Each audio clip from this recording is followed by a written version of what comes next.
Good morning, everyone, and good day, good night, whenever you happen to be listening to this live stream. And I wanted to get this out. I've been working on a book, and I thought I almost had it done, but I'm gonna do some edits on this, and it deals with loss and grief and many different forms of loss that we deal with, and we're dealing with some tremendous loss now. A lot of times we think of loss and grief as when you've lost a loved one to death, and I'm sorry if my lighting again. Um, so what a lot of people don't understand and is that loss can come in many forms. It can come from a loss of a career. It can come from a loss of a home. Uh, you can grieve the loss of a car. I mean, there's so many things that we deal with in loss, that's not just a loss of life. Um, Loss of life, undoubtedly, the most difficult loss that you can deal with, and the most difficult form of grieving that you can deal with. If you've studied any kind of, I guess, psychology at all, um, delved into this subject at any level, you may be aware that there are 5 stages of grieving that humans generally go through. And it's not always, sometimes these blend together, but they're pretty much standard when we deal with loss and grieving. And these 5 stages were identified by an Elizabeth Kubler-Ross, who was a psychiatrist that focused very heavily on near death and the process of dying. And it was in her book in 1969, the book was entitled On Death and Dying, that she revealed what is now referred to as the 5 stages of grief. And I'm going to go over those real quick, and we're going to talk about what we see a lot of grieving, and it's not just the loss of life, but there are people that have not been affected directly by this coronavirus as far as the disease of it's concerned, but have experienced loss because of the way we have reacted to this disease. And they go through these same steps. First of all, denial. We've seen that all over social media, and we still do. A lot of people are still in a denial stage, and I can understand that. We could talk about that a little bit more as we go along, but let's identify these 5 basic steps of grieving. The first is always denial. It can't be. They're lying to us. We're overreacting.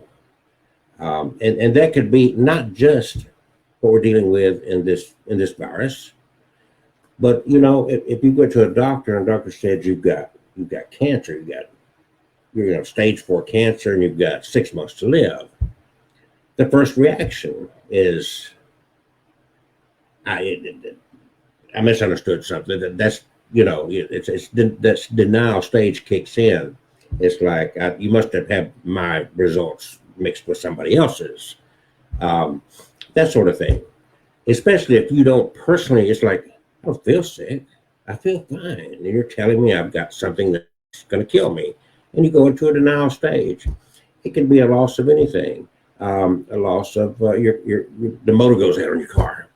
All of a sudden, just horrible, something mechanically goes wrong in your car. You go into, that's got to be something simple. So this first stage of grief is likely where you'll find yourself saying, this can't be happening.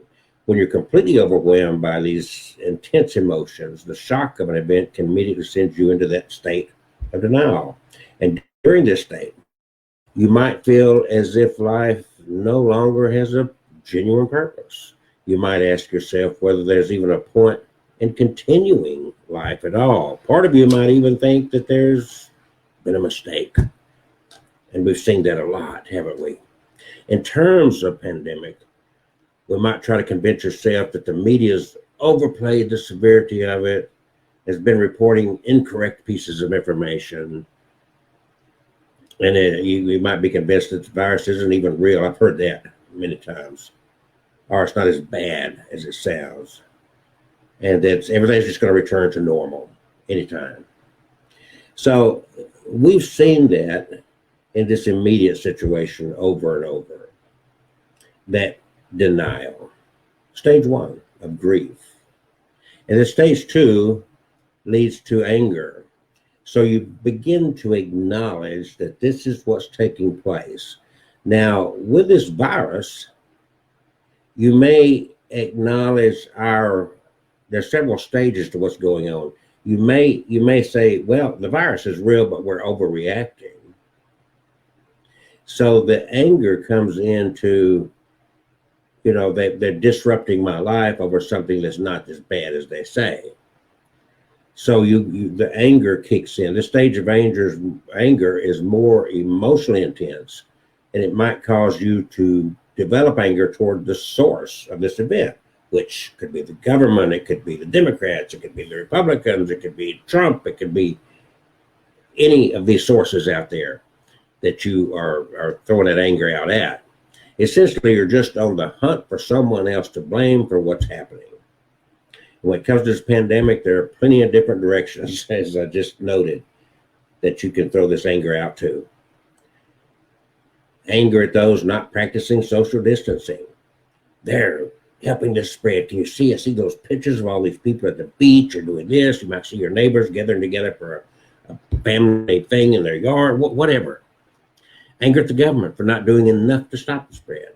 Anger at the lack of availability of testing and the prevention of supplies and resources. Anger at doctors and nurses alerting you of a positive test result that you, after all this denial you've been into, you got it. You're tested positive.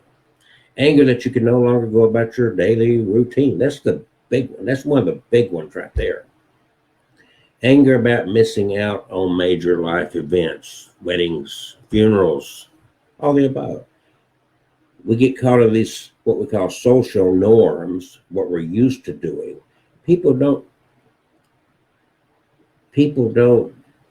deal with change very well. They have this comfort in their culture of the way we deal with this.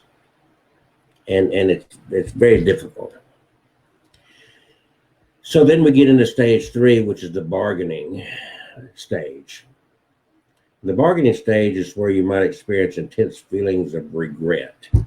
You catch yourself starting sentences with "if only," insinuating that there was something more that you or somebody else could have done to prevent it from happening in the first place. And we see this very clearly when we start pointing our fingers at China. And we see that in the political world a whole lot. In certain sections of politics, we hear that China, China, China. And so that it's their fault. So, and then we start bargaining that. It involves a lot of focus on the past. And you wonder what could have been done differently in the past to keep this from happening. And you attempt to bargain some with God to make some sort of deal to fix it. Dear God, if you will straighten this out, I'll go to church every Sunday, or I'll quit smoking, or whatever that deal is. It's the bargaining stage. In reference to this pandemic, bargaining showed up in a lot of ways. You might focus on whether the spread could have been slowed sooner, events you missed out on could have been saved, or even if you had any fault in the spread of the pandemic. It goes in a lot of different directions, and people will get that feeling in different angles. Some will think, oh, I missed out on my wedding for no reason at all. This is overrated. So you start second guessing all this, and you get in that bargaining stages, the what if you will.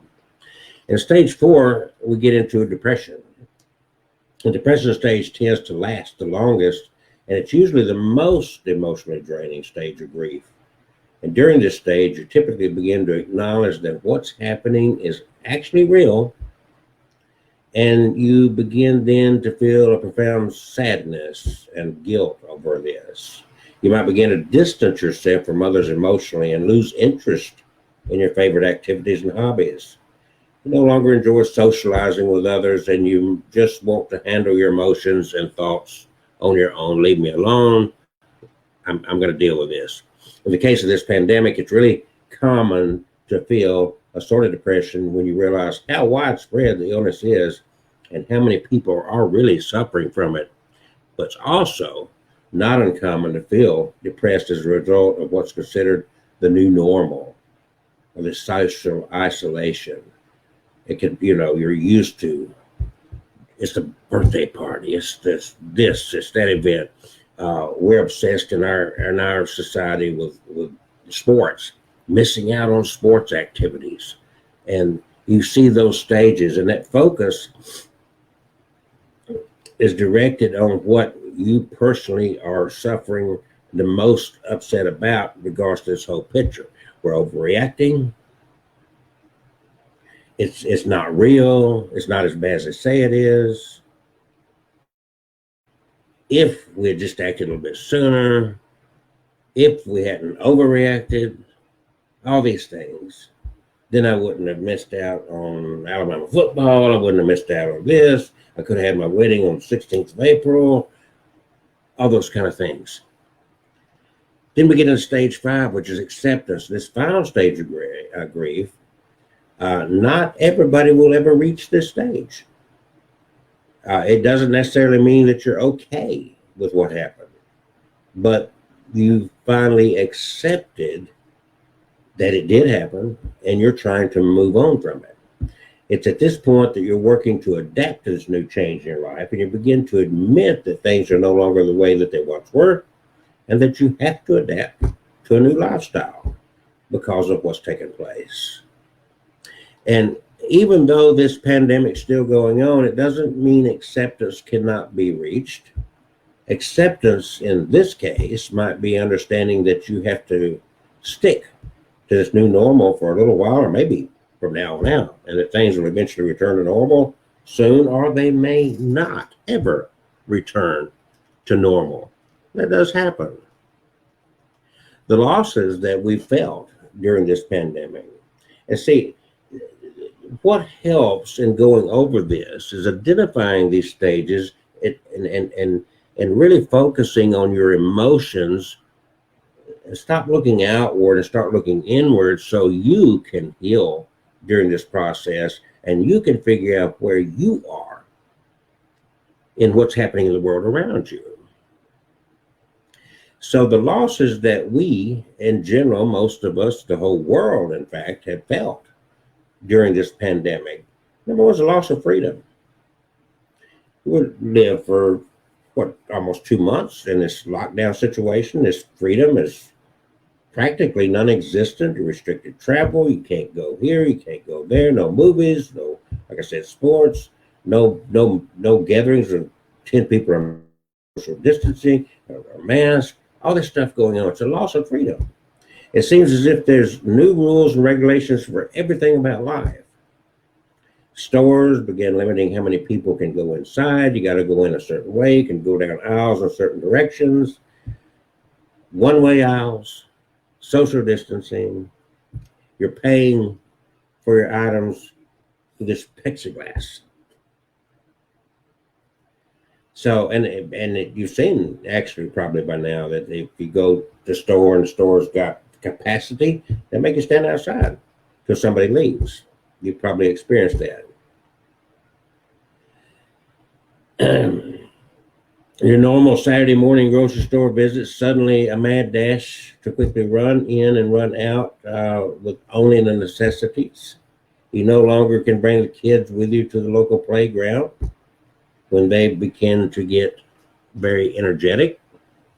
There's no more church on Sundays. There's no more catching up with friends over a few drinks at the local family-owned bar.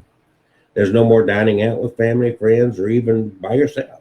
Basically, any freedom you once took for granted suddenly disappeared, seemingly overnight. You know the limited freedom will ultimately curtail the spread of this virus. And see, this is some edits I'm going to do because not everybody agrees with that. Not everybody that's going through these stages of grief from his losses is going to ever agree that the steps we're taking or have been taking is preventing the spread of this virus. A lot of people think it's overplayed and still think that. We're still caught up in that stage right there. I don't believe that everybody's ever going to get to the point I think 20 years from now, people will still be saying, we overreacted to that crap. We screwed up the economy because of that. I honestly believe that there's still people going to be stuck in that stage. And regardless of where you are in that stage, it's still wearing you thin. It's still affecting your mood, regardless, because your freedoms, your life has changed. You can't just move like you're used to moving. You have to rethink everything you do. It feels as if you just going through motions of your new life, and every single day kind of begins to seem just a repeat of the other day. There's nothing new and exciting going on in your life, if you will. But there's some coping tips, and I've always would especially that when you are in these modes, find something to do. And in this case, you've got to find something that fits into this new normal. You should not violate these quarantines and lockdown orders during a pandemic. You should take this seriously. You should get away from the feeling that this is some media blown out of proportion BS. You've got to realize that this is a worldwide event, that we're doing exactly what all these nations are doing. Nothing unique about what's going on in the United States. It's not something that's politically motivated. Our response to it could be politically motivated in some ways. I'll give you that. But there's some ways that you can deal with this grief that's associated with this loss of freedom. And here's a few things. So figure out how to incorporate some of your old hobbies into a new lifestyle. I've said, and I've brought this up during these last several weeks, these couple of months. Now you've got time to finish that whatever. Now you've got time to focus on that whatever. You don't have to run out to a store. They'll bring the groceries to you. You don't have to go to Hobby Lobby. You can get it off Amazon. You can order off the internet. So even though you can't be with your friends, you just head to the store, certain stores especially, or go outdoors for the length of time. It doesn't mean that your old hobbies have to be dead and gone. From your own home, you can personalize equipment, watch videos to learn how to do things. The internet had to slow down a bit in my world. I've been using the internet daily throughout this whole thing. Set goals related to your hobby for when the pandemic is over, and find new hobbies. If you enjoyed hiking, fishing, or skiing, there's not much you can do about that right now outside. Engage in the hobbies that you can do outside. Yes, beaches may have been closed. Well, they're opened up now. So some things you do have to find new hobbies, because certain things you are going to be limited as to what you can do. You can learn arts and crafts. You've got stuff around your house. You've got stuff in your closet. You got stuff in your garage. It could be like Christmas time, going digging. Oh, I was going to do this. Look, I bought this and I never got into it. Time got away from me. I didn't even hardly open this package. You could get into writing. You could make videos like I'm doing right here, sitting in your house.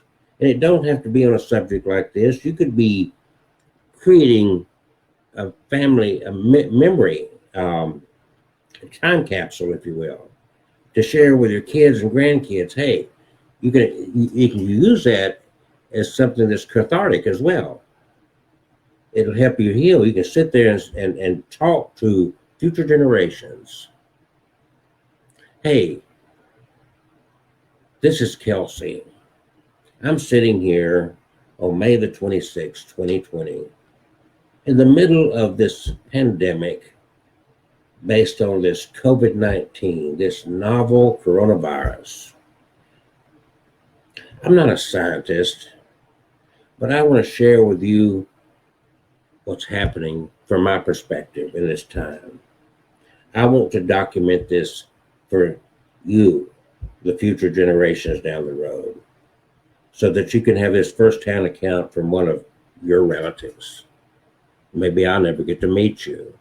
Maybe I'll be long gone before you were ever born, but at least you can get to know me and know where you came from and know what your family experienced and have some personal feeling to things maybe you've heard about 2020 and how awful it was this year.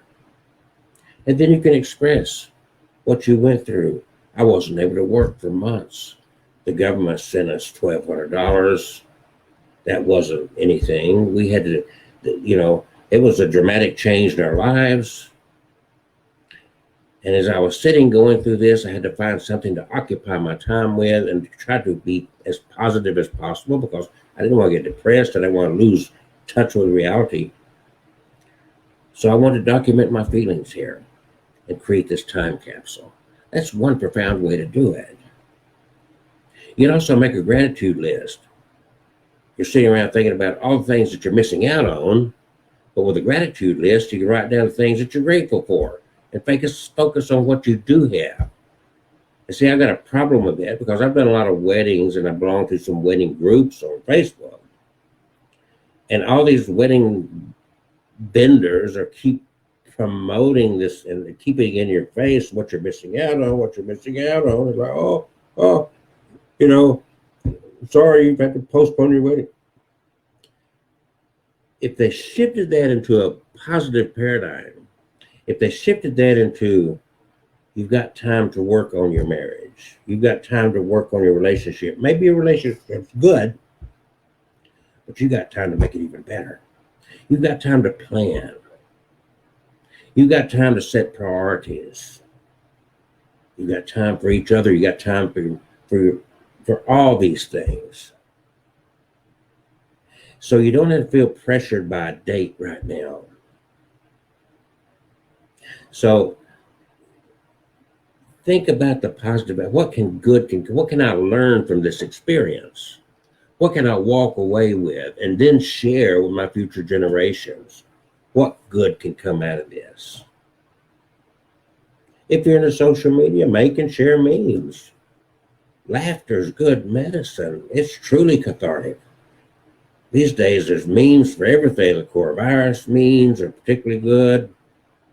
You can Google for memes or browse Reddit for memes and share them on your social media. Get a laugh, have fun, make it entertaining. You don't have to be going anywhere to dress up nice. Women especially love going through their closet and trying on their clothes. Dress up day. And then take your selfies. Have fun with that. It helps with your mental state. You may not be able to go to a hairdresser or get your nails done perfectly good. But clean up, get a shower, try on clothes, look in the mirror, put some makeup on, whatever. Have fun, dress up day. Go back to your little childhood and say, oh, I want to have dress up day. Enjoy it. Strut around the house. Do your own fashion show. Again, you can stream it on social media and have fun with it, or you can just do it at home for your own edification. Commiserate. If you're having a bad day, you're not alone. Be open with your friends, your family. Schedule a time to commiserate. Cry on each other. You don't have to be next to them. You can do it FaceTime, on the phone, whatever.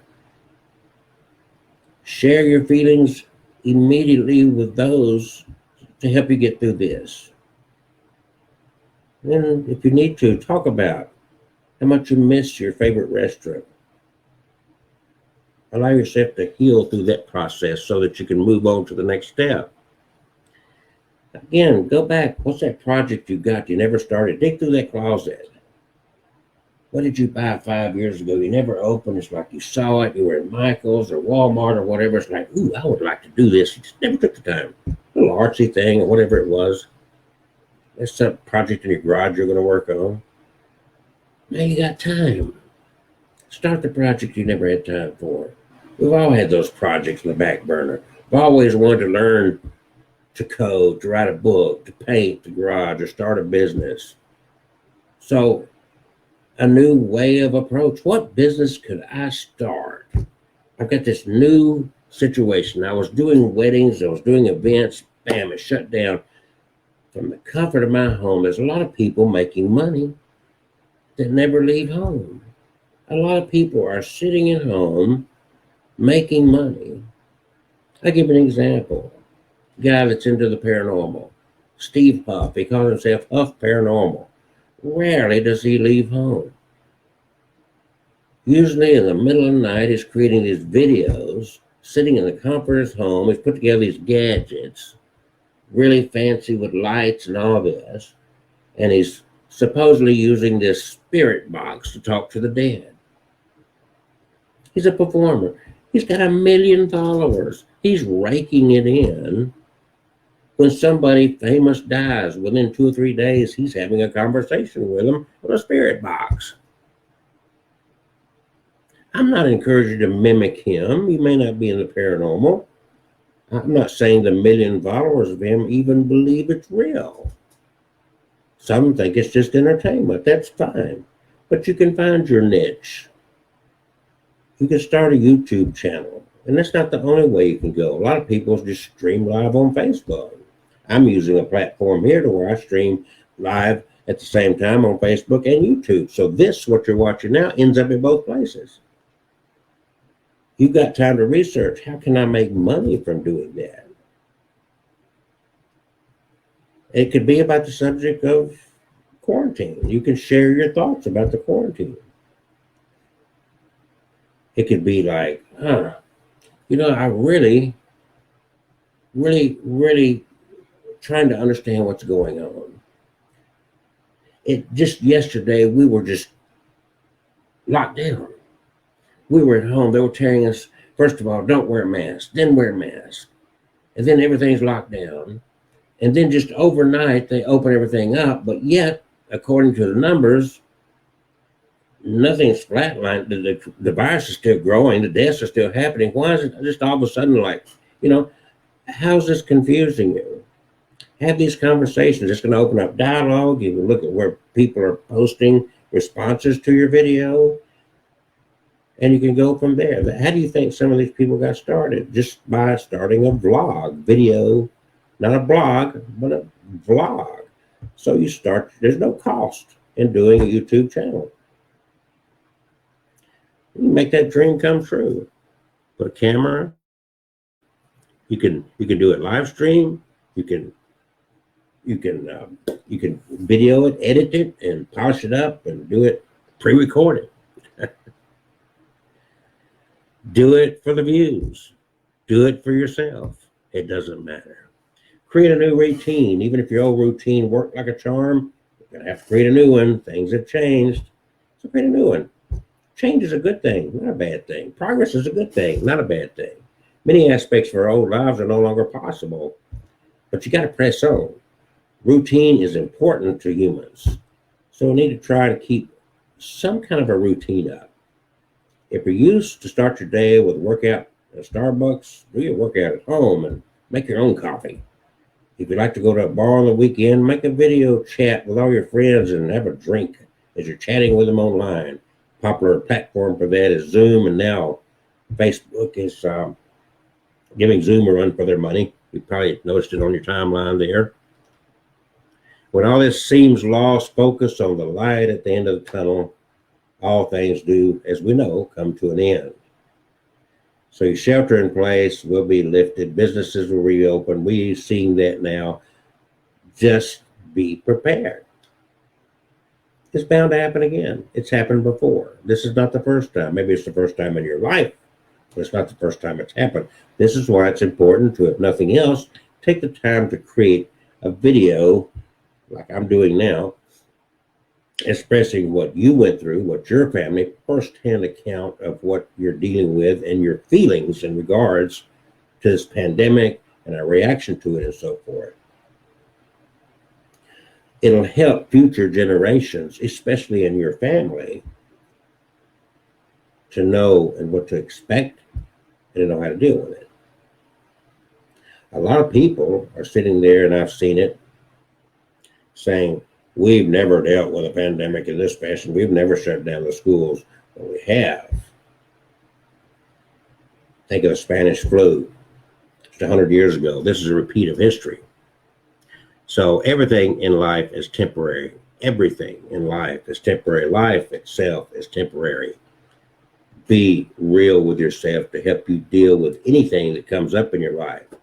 It helps you to deal with the loss in the future, not just with what we're going through with this pandemic, but any losses that you may have. All life ends. The number one cause of death is birth. Everything that you deal with has a shelf life. Some things have a shelf life that are far greater than your life is going to be. Some things have a shelf life that's far shorter than your life is going to be. From our perspective, we don't necessarily see the shelf life of everything that we recognize in the universe. If you walk away from your house or your car, you let it sit, in a short period of time, you'll see nature taking these things back over, because that's what happens. It's a recycling. Then we get down to the greatest loss of all that we experience, and that's the loss of people, of loved ones, of people we know. It doesn't even have to be a close person. It could be somebody we worked with. It could be just somebody we know. We're affected by the loss of some entertainer that we never personally know, but they were part of our lives because we experienced them through their art, the art of acting, or their whatever they were engaged in as a performer, an entertainer, an artist. So we're touched even by their loss, even though we never personally dealt with them, may have not ever even met them. This loss of people can also be in reference to this lack of socialization that you permitted to partake in. Rather than hanging out with friends, going to parties and gatherings, and just encountering others in the supermarket, you're now isolated. You're now alone. It sometimes feels like you're pure isolation mode and that you're just trapped with yourself. All you have left is your pets and those who live in your household, and even that doesn't feel like enough sometimes. And sometimes it leads to us getting on each other's nerves. This can be worse for those who live alone. You're craving human interaction, but you know that it's best to keep your distance until the pandemic is no longer needed or no longer around. You never realized how much you valued face-to-face human interaction until it was taken away, until it was gone. So what can we do to cope with these things? Well, the wonderful thing is in today's world, we have some tools to make it easier to cope with. In today's world, we're, as they say, blessed. So there's nothing we can do to sit actually face to face. There's things that we can do to minimize the sadness and loneliness that we're feeling without others physically by our side. So what can we do? We grieve. If someone you cared about has died, start the grieving process. That's part of it. Don't deny your feelings. Cry. Write that journal. Create a support system. Work on maintaining your relationships, your existing relationships. Just because you can't see them face to face doesn't mean that you still can't reach out to them. Phone call, text, email, video chat. Think of the tools we've got they didn't have in 1918. They make a difference in improving your mood. You're down today, you get a hold of somebody over here that you've known for a long time or a relative, they pick you up. That's what friends do for each other. You're having a bad day, call me, I'll pick you up. When I'm having a bad day, I'll call you. You lift me up. Express your feelings. Tell people you love them. During these times, it's easier and more clearly to understand how short life really is. Make an effort to reach out to these people that you have a fondness for, that you're close to, that are part of your lives, that maybe you've neglected. Let them know how much you care about them and how important they are to you. Then Another step, play pretend. Millions of people around the globe are having a blast pretending to do things they used to do. They'll have club nights with friends via Zoom. They'll order takeout and pretend like they're at a restaurant. Even some people who make classic works of art with everyday objects. There's no wrong way to do it. Channel your creativity and play act what you wish you could do. There's a sense of comfort knowing that you have some control in your life. This lack of control is a great loss in and of itself. You're responsible for your own successes, your own failures, and ultimately what happens in your own little world around you. In the case of this pandemic, nothing is in your control the way it was. You have somebody telling you what you can do, what you can't do. It's not, you don't like it. Nobody likes it. Some people are bucking the system. How much distance you've got to have between you and another person. Don't hug that person. Don't shake that person's hand. What store can you go to? You don't have control over this whole pandemic at all. People around you are suffering from an illness and there's absolutely nothing that you can do about it. You've got to learn to be okay with waiting it out and leaving it up to the powers that be. In a way, you'll feel hopeless and very powerless. You feel as if you're the one that's supposed to be the protector of your friends and family. But that's completely out of your control at this moment. So how do I deal with those feelings, that loss of control?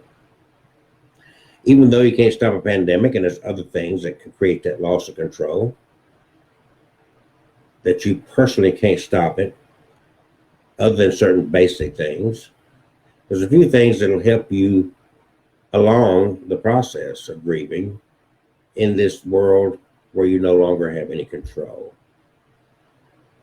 Focus on what you can control. The truth is the outside world, the pandemic, the doctors, politicians, and restrictions are all beyond your control. The only thing you can control is your attitude, your mindset, and yourself. The only thing you control is how you react to those things. So that's what you need to focus on. There's always a bright side to everything. Consider all the good things about being stuck at home. God, every Monday morning, oh God, I gotta get up and go to work. Just Monday morning, you didn't have to get up and go to work. There's a lot of people working from home now that never had that opportunity. Their job is paying them to stay home. You no longer have commute time. You don't have to get groomed in any particular way to do your work at home. It's a liberty. It's a different world, but think of the positives of that. You have time to do things that you normally can't do because you're at work. Consider it as a gift. Make the best out of it, and your newfound attitude will see you through this. Help those that need it. In these trying times, it might make you feel more control and better about yourself by giving back to your community. Excuse me. You might want to think about donating blood, offering to deliver groceries to your elderly neighbors, or donate masks and medical gear to local hospitals. Mow the next door neighbor's lawn. There's always something you can do for your neighbors, for your community. Then learn to let it go. Oh, it's easy to say, just let it go, but it's really not that easy to do, is it? And sometimes it's all you can do when things are out of control. Other than minor things you can do to help prevent the virus from spreading, the best way to rid yourself of this grief, this anxiety and stress is by realizing it's completely out of your hands. From a religious aspect, people do this all the time. The ones that claim to have found God will always tell their testimony about how their lives got better once they realized that they were not in control. They turned it over to God. And it gave them a certain amount of freedom. And you've heard these kind of testimonies, religious or not, there's something to be said. If you don't believe in God, you say, I'm turning this over to the universe. It's just beyond my control. It's wearing me down trying to control it. It's wearing me down trying to deal with this. So let it go. Religious people do this all the time. Religious people gain their most freedom, they say, by just turning it over to their God. How many times you've heard that testimony? Turn off your TVs, turn off Fox News, MSNBC, CNN. You know, if you want to kind of stay up to date, just get online and kind of see what's happening. Don't get bogged down with it. Sometimes it's just too heavy. It can be scary. And people are scary. They share these articles. They become addicted to refreshing news feeds. And they get in this trap. And it just is totally constant negative. So the news, social media is hurting your mental health. Unplug it. My God, humans survive for tens of thousands of years without any of this stuff. You can too. You can still use the internet for positive things, like what I'm doing here, without going through this, because there's always going to be somebody out there just pounding in one side or the other about a political view or something like that. If it's overwhelming to you, if you get caught up in that, hit the ignore button and still use this as a tool. Use the internet to stream on Netflix or Hulu or YouTube. There's enough stuff on YouTube to keep you entertained for longer than you'll ever be alive. So if you find the news or social media is hurting your mental health, unplug it. Get it off your cell phone. There's little you can do about the outside world. The only thing you can control is yourself. Then this isn't permanent. And also, as you do that, prepare for future situations. Maybe it's not going to be a pandemic. Maybe it's going to be a tornado, hurricane, or something else that's going to disrupt your life. But nothing's permanent.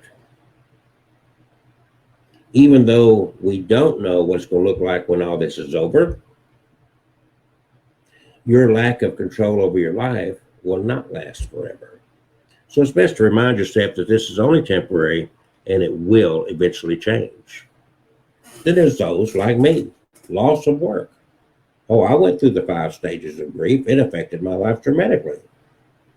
Only essential businesses. Now we see this opening up, but this is still very important because we don't know what's going to happen another month, 2 months.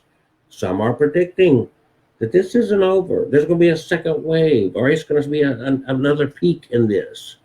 They may have to shut it down again for our own good. I don't know. But being aware of these things can help you make changes in your life to deal with this more effectively. So we've dealt with only essential businesses being open, other businesses being closed down temporarily, and some permanently. We find that a lot of people are without work. Our unemployment numbers have skyrocketed and higher than they have been in decades. So how are we going to support our families? Well, we kind of talked about that a little bit before, didn't we? What we're going to do, developing a new way to generate our revenue. Financial struggles are stressful. It's one of the most stressful things we deal with in our modern society. Having no other employment options it's devastating. Rather than sending applications to new companies, we're stuck at home waiting for new opportunities to come our way. If you still have a job, you might be forced to work from home and have your hours and your pay cut substantially. Suddenly the comfortable life you once lived no longer exists, and you're desperately waiting for things to recover. You're wondering whether you're going to have enough to pay for the mortgage, to put food on the table, to pay the bills. And you've got the grief of loss of job, and possible fear of loss of home, food, especially. And this is even worse when you have a family that depends on you. How do you cope with all that? There's a lot of grief associated with losing work. And it comes down to waiting it out and having hope that things will repair themselves quite quickly. But here's some other things that can help you through this grieving process. Remember that it wasn't your fault. Don't carry this burden on your back. You did not do anything wrong to get fired, to lose your job. It wasn't your fault. You're responsible for supporting your family financially. Your job loss has nothing to do with your job performance. It's completely out of your control, and it doesn't make that you a failure. You're not a failure. You get to spend more time with your family. It's terrible that you lost your job, but now's the time to lean on your loved ones for support. Rather than isolating yourself and focusing your energies on sadness, enjoy this extra time you have currently to spend with your loved ones. Realize that there are people to help. It might be against everything you believe in, but there are organizations and people there that are willing to help those who have been impacted by sudden job loss. It's okay to lean on that.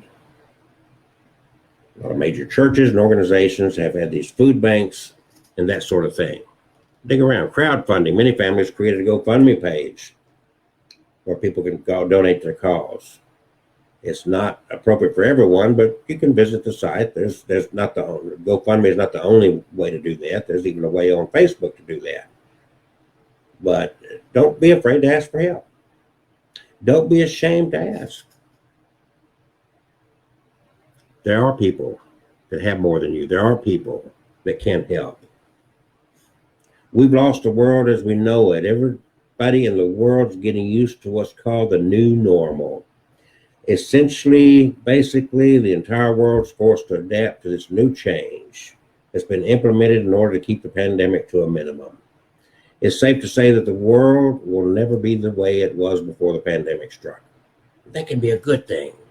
There's likely to be new rules and legislations, different methods of providing health care, and even guidelines for how we handle new illnesses. But right now, the entire world is basically at a standstill. Your travel's limited. Businesses worldwide have shut their doors, may never reopen. You can't do the things you once did without a single second thought. And there's a lingering sense of fear. But it's important to remember that it's all temporary. These measures are taking place to protect public health and also to prevent a huge overload on the healthcare system. So what can we do to cope with this? We can't change the world.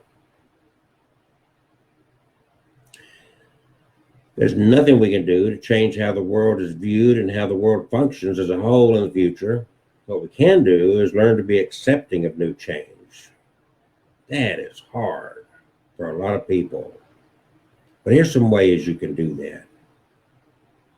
Make a list, the worst case list. One thing that positive thinkers and optimists do is they've always consider it can be worse scenario. So for example, we could be in a full-blown war.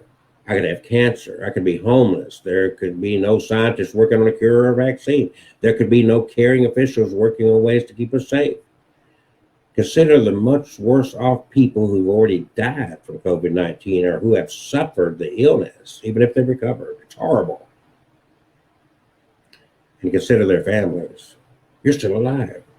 These thoughts and the processes in these thoughts help you to see the things that are not as bad as they seem and could be much worse, especially in your case. Be resilient. Choose to be resilient. Resilience is based on the fact that previous struggles serve to help you in current ones. And this is where we learn from our experiences. There's thousands of people who suffered in far worse ways than a temporary change of lifestyle. And so for them, it's easy to take all this with inner strength and resilience, knowing that since they've overcome so many struggles and obstacles in their life, they can overcome this. There's people that's been victims of crimes. There's those that suffered child abuse, divorce struggles, breakups, living in their car at some point. The list goes on and on. Consider your past struggles and how you survived. What can you learn from those struggles and how can it make you stronger? Reminisce. You might be too depressed to think back to your past right now, but give it a go. Think about the most traumatic things that have happened to you in your life or in the world that you thought you'd never get through. Things were different before and after those events, but you survived and became a better person because of it. And put your life into perspective. It's completely normal to feel overwhelmed and stressed about minor conveniences in your life. But situations like those really make you put things in perspective. If anything, this might help you to realize that those minor problems in your life aren't all that big to deal with at all. And very important, be open to change. So we all get this comfort thing going. You like the way it was. You like the way it is. That's understandable. That's most people. But change is a part of life. Look in a mirror and look at a picture of what you were 20 years ago. Change is a part of life. You cannot stop change. Even though you don't know what changes are up ahead of you, you need to learn to be okay with them happening. And take it as it comes. Change is also the perfect time to build your inner strength, your resilience, your perseverance, and your positive thinking skills. And these can be great gifts. These can be the silver linings in your life. Loss of plans. There's so many levels of loss that you could suffer from. Nearly every event of the next few months has been canceled. We've dealt with this since March, April. You're basically stuck at home without any long-term plans. Perhaps you had travel plans. Now, making matters worse, the events, maybe even bought tickets, or maybe you booked in a place for a wedding or whatever. Got to be rescheduled. What about all these entertainers that had concerts lined up around the world canceled? Starting with the basics, you no longer have school or work to look forward to, and even your co-workers and some of your classmates that worked with you,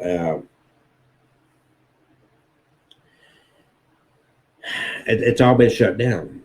Schedules are hectic. The school workplace has been shut down indefinitely. You don't know when these things are going to be opened up. It can be very uncomfortable. Special events that were scheduled to call off. No weddings, parties. There's no small gatherings of family and friends, and there's absolutely no wakes or memorials to celebrate the lives of those we've lost. Funerals are even different. Big events, graduations, proms are no longer part of the American education system. Vacations have been canceled, and just sometimes it seems like everything you're looking forward to is gone. There's nothing left to keep you going. How do you cope with that? Even though you have to follow these new rules, if you don't want the virus to continue to spread, then they're just not allowed legally. It's totally normal to grieve the loss of the things that you planned for, that you look forward to. You can't even go to Disney World. Can you imagine Disney World, Disneyland closing down? Make long-term goals, even though you might not know when you'll actually be able to do these things. To have that wedding or the family vacation doesn't mean that you can't continue to have the goals. It's called a bucket list. Make some long-term goals of places you want to visit or things you'd like to do when all this comes to an end. You don't have to put a date on it. Remove the timeline. You want to fulfill your plans when they were scheduled, but that's no longer possible because it's a shutdown. So look forward to the event being rescheduled sometime in the future. And don't put a time limit on when that has to happen. So you can't go to Disney. It doesn't mean you can't do anything fun around the house. There's even a guy that built a roller coaster Assort for his little child. You've seen that, I'm sure, on the internet. Have family game night. Play some video games. Exercise as a family. Consider the most important bottom line. This is what you really got to get down to here. You're alive. You're well. And that's the most important things. And knowing that, then it's time to help those who are really suffering. This is the direction my book's going in. And this is kind of highlighting. That's not even quite half of the book. But I want to share that to give people on this day a little thought about what they're dealing with and having dealt with. We're all dealing with losses right now. So I hope that's been of some help. Look for my book coming out on how we can all deal with these things better. We can overcome these losses. We can overcome and grieve as the normal process. We can find things to do that are cathartic, that help us individually. Look at me. I don't have to wear a suit. It's time to re-engage your life in a new way.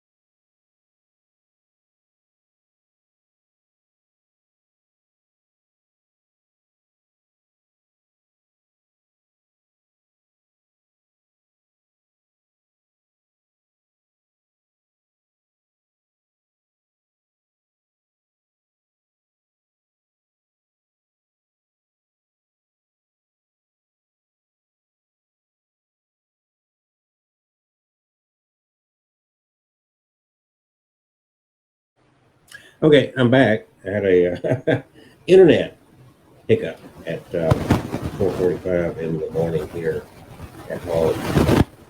But how many times in your life, or you have heard at least someone, they reach a point in their lives that say, I wish I could just wipe the slate clean and start all over again.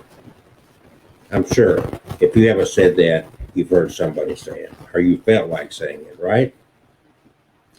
The slate has basically been wiped clean at this point. You are in a position to start your life brand new. It's okay to reinvent yourself. It is. It's okay to reinvent yourself. It's okay to redesign who you are as an individual. You don't even have to change your peripheral. You can live in the same house, the same neighborhood, whatever, but you can change who you are. You can redefine yourself. Take away the positive from this. My book will be published soon. That's a brief overview, but dealing with these losses, identifying these losses, what are you going through? And this is good material, not just for what we're going through with the pandemic, but any losses in life. People lose jobs all the time, regardless of a pandemic. People lose careers, people lose homes, people lose cars, people lose family, they lose their health, things change. Even when there's not a pandemic, businesses close their doors, go bankrupt, and through no fault of yours, you lose your career, you've got to start over. Maybe you become homebound, but you still got to figure out a way to generate money. Loss can come in many forms. My book will be forthcoming. That is just a general overview of what you're going to find in my book, dealing with loss and grief and the grieving process. So look forward to that. It's going to be on Amazon.com, and I'm working on that, honestly, as I speak. Have a good Tuesday, and don't forget tonight, 7 p.m. live stream right here on Facebook, except Abnormal Alabama, 7 p.m. Central Time, Abnormal Alabama on Facebook and on YouTube. And if you haven't subscribed to the YouTube channel, Abnormal Alabama, get over there and get it done. Thank you, and have a good day.